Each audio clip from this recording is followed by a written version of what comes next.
Hello students, welcome back to my channel maths for engineers. I hope आपने पीछे के सभी वीडियोस अच्छे से देख लिए होंगे, समझ लिए होंगे और आपको बहुत अच्छे से क्लियरिटी हो गई होगी कि रैंक के बेसिस पे किस तरीके से यूनिक सोल्यूशन मिलता है, नो सोल्यूशन मिलता है, इनफाइनाइट सोल्यूशंस मिलते हैं। अगर आप आज मेरे चैनल पर पहली बार आए हो तो सब्सक्राइब करना ना भूलें और ऊपर टॉप राइट कॉर्नर में आपको आई टैब पर प्रीवियस सभी वीडियोज़ के लिंक मिल जाएंगे जो भी हमें इस वीडियो को पढ़ने के लिए आगे ज़रूरी हैं। और आज की इस वीडियो में हम लैम्डा म्यू हमने अभी तक किया था ना, तो अब यहाँ पर हमारी वैल्यू चेंज हो गई। अब ए बी की वैल्यू पूछ रहा है कि हमें ए बी दो कॉन्स्टेंट्स दिए हुए हैं, उनकी वैल्यू पूछी है कि इनकी किन वैल्यूज के लिए गिवन सिस्टम का यूनिक, नो सोल्यूशन और इनफाइनाइटली मेनी सोल्यूशन मिलेगा। तो चलिए देखते हैं। मेथड देखो हमारा सेम है, बोला है determine the values of A and B for which इस सिस्टम का क्या मिल जाए, ये सोल्यूशन मिल जाए। अब की बार मैट्रिक्स नोटेशन में दे दिया, हमारा काम और आसान हो गया, हमें मैट्रिक्स नोटेशन बनाने की ज़रूरत नहीं है। हम सीधा ऑगमेंटेड मैट्रिक्स बनाएंगे, ऑगमेंटेड मैट्रिक्स को बना के एक्लॉन फॉर्म में कन्वर्ट करेंगे। अब देखो हमें क्या करना है, ये मत इसकी टेंशन मत लेना कि ए यहाँ आ गया बी यहाँ आ गया। अपना फोकस रखो कि मुझे एक्लॉन फॉर्म बनानी है, ए बी कहीं पहुंच जाए।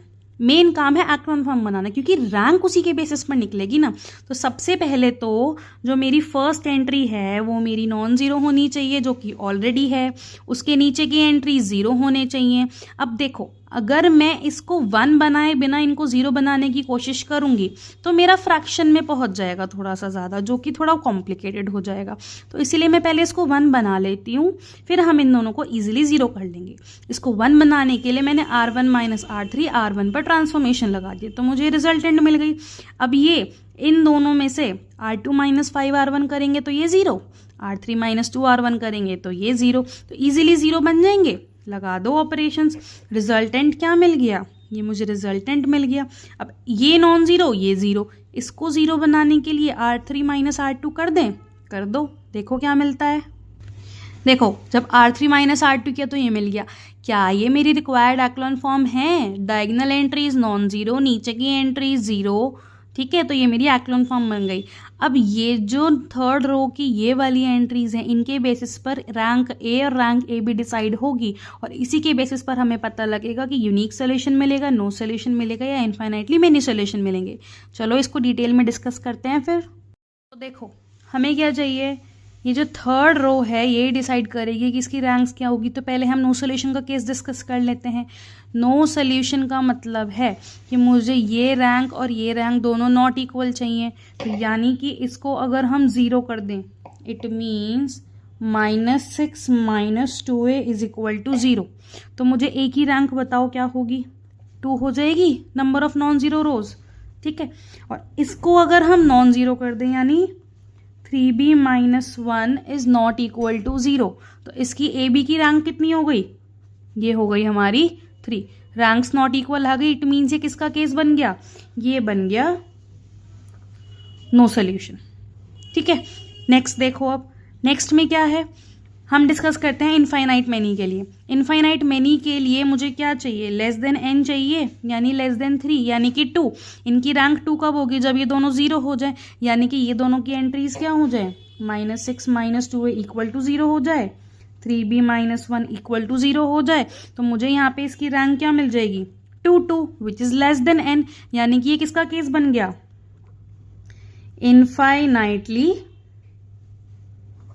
Many solution. इस क्वेश्चन में तो हमें सोल्यूशन निकाल के बताना ही नहीं है, इसमें तो हमें बस वैल्यूज बतानी है किसके लिए नो सोल्यूशन मिलेगा, और फिक्स मेथड है हर उसके लिए, ये नहीं कि चेंज हो जाएगा। एक बार समझ लो अच्छे से रैंक वाला फंडा, रैंक का फंडा समझ में आ गया ना तो इन क्वेश्चंस में कोई दिक्कत आनी ही नहीं है। अब हम डिस्कस कर लेते हैं यूनिक का। यूनिक के लिए -6 minus 2a is not equal to 0, क्योंकि इक्वल टू n चाहिए ना, और n कितना है 3। अब इसकी रैंक कितनी आ जाएगी, 3। इसको कुछ भी ले लो, ये तो 3 ही रहनी है। यहाँ चाहे 0 आ जाए तो भी इसकी रैंक 3 रहेगी, ये चाहे नॉन जीरो हो जाए तो भी इसकी रैंक 3 ही रहेगी। तो ये मेरा हो गया यूनिक सोल्यूशन। क्या करते हैं, सबसे पहले एक्लॉन फॉर्म बनाते हैं। नो सोल्यूशन के लिए ये वाली टर्म 0 होनी चाहिए, ये नॉन जीरो होनी चाहिए, जिससे मेरी रैंक अनइक्वल आ जाए। इनफाइनाइट सोल्यूशन के लिए दोनों की दोनों टर्म 0 हो जानी चाहिए, जिससे मेरी रैंक इक्वल तो आ जाए लेकिन लेस देन n आ जाए। यूनिक सोल्यूशन के लिए ये वाली टर्म नॉन जीरो हो जाए तो रैंक 3 हो गई, ये कुछ भी ले लो ये 3 रहेगी, इक्वल टू n आ गई तो यूनिक मिल गया। अब इसको प्रॉपर मेथड वाइज देख लो किस तरीके से लिखा जाएगा। ये देखो जी, हमने क्या पढ़ा था, यूनिक सॉल्यूशन के लिए ये नॉट इक्वल टू 0 हो जाए, यानी कि a नॉट इक्वल टू -3 आ गया और b वैल्यू कुछ b वैल्यू हो सकती है, तो मेरी a और ab की रैंक 3 आ जाएगी जो कि इक्वल टू n है, यानी कि सिस्टम का यूनिक सोल्यूशन मिल जाएगा। नो सोल्यूशन के लिए हमने क्या पढ़ा था कि ये तो मेरा इक्वल टू 0 हो जाए, तो इससे मुझे रैंक 2 मिल गई। b मेरा नॉट इक्वल टू 1/3 हो जाए, इससे मुझे रैंक 3 मिल गई। दोनों की रैंक अनइक्वल हो गई तो हमारा नो सोल्यूशन हो गया। इनफाइनाइट के लिए पूरी की पूरी थर्ड रो 0 करनी पड़ेगी, यानी कि दोनों ही एंट्रीज मेरी 0 हो गई, तो a -3 के इक्वल हो जाए b 1/, ये समझ में आ रहा है ना ये कैसे आ रहा है। इसको इक्वल टू 0 रखा है तो यहाँ से a की वैल्यू आ गई, इसको इक्वल टू b 0 रखा है तो यहाँ से b की वैल्यू आ गई, दोनों की रैंक इक्वल भी आ गई, लेस देन n भी आ गई, तो इनफाइनाइट नंबर ऑफ सोल्यूशंस मिल गए। ये करना है इन क्वेश्चंस में, ठीक है। कुछ प्रैक्टिस के लिए क्वेश्चंस लिख लो। ये देखो क्या कह रहा है, for wait value of lambda and mu the system of linear equation non homogeneous है। सबसे पहले एक्लॉन फॉर्म बनेगी, फिर जो कंडीशंस बताई है यूनिक, नो सोल्यूशन और इनफाइनाइट के लिए, उन्हीं को अप्लाई करके लैम्डा म्यू की वैल्यू निकल जाती है। अच्छा, क्वेश्चन को हमेशा ध्यान से पढ़ना है, क्वेश्चन में पूछा क्या है। ओवर स्मार्ट बन के ये नहीं कि लैम्डा म्यू देखा तो बैठ गए सारी की सारी वैल्यू निकालने। क्वेश्चन में बोला है सिर्फ नो सोल्यूशन के लिए बता दो कि मुझे कैसा सोल्यूशन मिल जाए, मुझे नो सोल्यूशन मिल जाए इसका। नो सोल्यूशन के लिए हमें क्या करना है, a की रैंक इक्वल टू 0 और ab की रैंक मतलब 0 करेंगे तो a की रैंक 2 मिल जाएगी ना, और ab की रैंक 3 मिल जाएगी। उस एंट्री को नॉन 0 करेंगे तो यहाँ से नो सोल्यूशन मिल जाएगा। अब जो हमारा आक्लॉन फॉर्म में कन्वर्ट करने के बाद हमारा मैट्रिक्स आया, वहाँ लैम्डा इज इक्वल टू 2 रखो, म्यू इज इक्वल टू 10 रखो और सोल्यूशन बताओ। मतलब ये अलग केस हो गया, पहले तो नो सोल्यूशन के लिए लैम्डा म्यू की वैल्यू बता दो। क्वेश्चन के सेकंड पार्ट में कह रहा है कि अब सोल्यूशन बताओ जब लैम्डा इज इक्वल टू 2 हो और म्यू इज इक्वल टू 10 हो। तो नॉर्मली इसको पुट करो और उसको सॉल्व करो और बता देना कि सोल्यूशन कैसा आ रहा है, ठीक है। नेक्स्ट क्वेश्चन में क्या है कि ए बी की किन वैल्यूज के लिए सोल्यूशंस मिलेंगे, ये हो जाएगा आराम से। नेक्स्ट क्या है, इसमें लैम्डा म्यू की वैल्यू बतानी है। अगेन लैम्डा म्यू की सबसे पहले एक्लॉन फॉर्म में कन्वर्ट करो, फिर कंडीशंस लगाओ, लैम्डा म्यू की वैल्यू बता दो कि कब ये सोल्यूशन आएगा, कब ये और कब ये।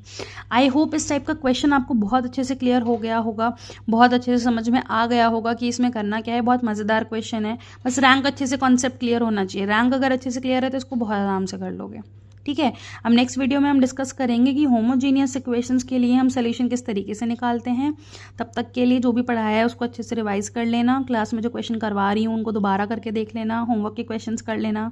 कोई डाउट हो तो कमेंट सेक्शन में मेंशन कर देना। कोई होमवर्क क्वेश्चन का सोल्यूशन अगर चाहते हो तो वो मैं अपलोड कर दूंगी, मुझे बता देना अगर किसी होमवर्क क्वेश्चन में दिक्कत आ रही है, ठीक है। एक वीडियो हम बना लेंगे जिसमें हम जो भी होमवर्क दिए हैं, होमवर्क के सॉल्यूशंस में अगर कोई डाउट आ रहा है, आंसर नहीं आ रहा है, अटक जा रहे हो तो मुझे बता देना। एक वीडियो हम अलग से जो भी अभी तक होमवर्क आपको दिया गया है उसके सॉल्यूशन का अपलोड कर देंगे, नहीं तो लाइव ले लेंगे। लाइव में जो भी आपके डाउट्स होंगे उनको सॉल्व कर लेंगे। आप 1-to-1 चैट पे मुझे बता सकते हो कि आपको प्रॉब्लम कहाँ पे आ रही है क्वेश्चन में, ठीक है जी। तो मिलते हैं नेक्स्ट क्लास में, तब तक के लिए पढ़ते रहो, मस्त रहो। और अगर आपको आज का वीडियो अच्छा लगा हो तो कमेंट करके ज़रूर बताएं, लाइक करें, शेयर करें, सब्सक्राइब करें।